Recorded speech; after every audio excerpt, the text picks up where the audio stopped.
ছেলেদেরকে সুসংবাদ দিন, তার মানে বিপদে ধৈর্য ধারণ করতে হবে। প্রিয় ভাইয়েরা, ইন্নামাস সাবরু ইনদা সাদামাতিল উলা। বিপদে আমরা অনেক সময় প্যানিক হয়ে যাই, অস্থির হয়ে যাই, কি করব, হতাশ। না, মুমিনরা হতাশ হয় না, ধৈর্য ধারণ করে। কি করে? কি করে?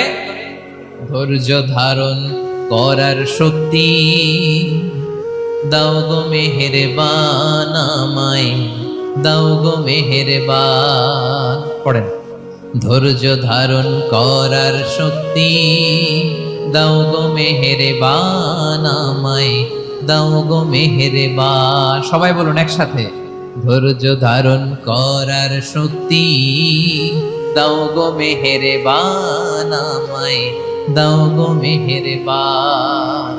বুকের ভেতর ব্যথার নদী বইছে অবিরা, বইছে